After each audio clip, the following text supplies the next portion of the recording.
السلام علیکم ورحمۃ اللہ وبرکاتہ۔ قصص النبیین حصہ اول میں آج ہم پڑھیں گے چیپٹر نمبر 10 امام المالکی، بادشاہ کے سامنے۔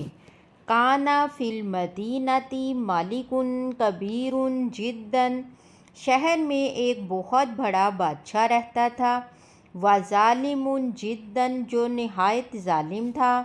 وکان الناس یسجدون للمالک، لوگ بادشاہ کو سجدہ کرتے تھے۔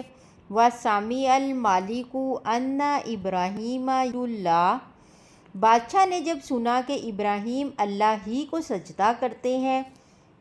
ولا یسجد لأحد، اور کسی کو سجدہ نہیں کرتے۔ فغضب المالک، بادشاہ سخت ناراض ہوا۔ وطلب ابراہیم، اس نے ابراہیم علیہ السلام کو طلب کیا۔ وجاء ابراہیم، ابراہیم علیہ السلام تشریف لائے۔ وکان ابراہیم لا یخاف احدا الا اللہ، وہ اللہ تعالیٰ کے سوا کسی سے نہیں ڈرتے تھے۔ قال المالک، بادشاہ بولا، من ربک یا ابراہیم، ابراہیم علیہ السلام تیرا رب کون ہے؟ قال ابراہیم، ابراہیم علیہ السلام نے فرمایا، ربی اللہ، میرا رب اللہ ہے۔ قال المالک، بادشاہ نے کہا، من اللہ یا ابراہیم، ابراہیم علیہ السلام یہ اللہ کون ہے؟ قال ابراہیم، ابراہیم علیہ السلام نے فرمایا، الذی یحیی و یمیت، وہی جو زندہ کرتا ہے اور مارتا ہے۔ قال المالک، بادشاہ نے کہا، انا احیی و امیت، میں بھی زندہ کرتا ہوں اور مارتا ہوں۔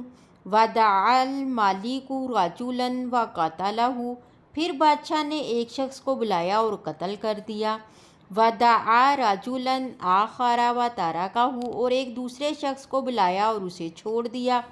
وقال انا احیی و امیت، اور کہنے لگا، دیکھو میں بھی زندہ کرتا ہوں اور مارتا ہوں۔ قتلت رجلا وترکت رجلا، میں نے ایک آدمی کو قتل کر دیا اور دوسرے کو چھوڑ دیا۔ وکان المالک بلیدا جدا، وہ بادشاہ بہت کند ذہن تھا۔ وکذالک کل مشرک، اور ہر مشرک ایسا ہی ہوتا ہے۔ واراد ابراہیم ان یفہم المالک، ابراہیم علیہ السلام نے چاہا کہ بادشاہ بات کو سمجھ جائے۔ ویفہم قومہ، اور اس کی قوم بھی سمجھ جائے۔ فقال ابراہیم للمالک، سنو، ابراہیم علیہ السلام نے بادشاہ کو مخاطب کر کے فرمایا، فإن اللہ یأتی بالشمس من المشرق فأتی بہا من المغرب، اللہ تعالیٰ تو سورج کو مشرق سے لاتا ہے، تو اسے مغرب سے لے آ۔ وخجل المالک وما وجد جوابا، بادشاہ حیران ہو کر خاموش ہو گیا اور شرمندہ ہو کر لاجواب ہو گیا۔ اگر آپ کو ویڈیو سے کچھ نیا سیکھنے کو ملا ہو تو ویڈیو کو لائک اور شیئر کریں۔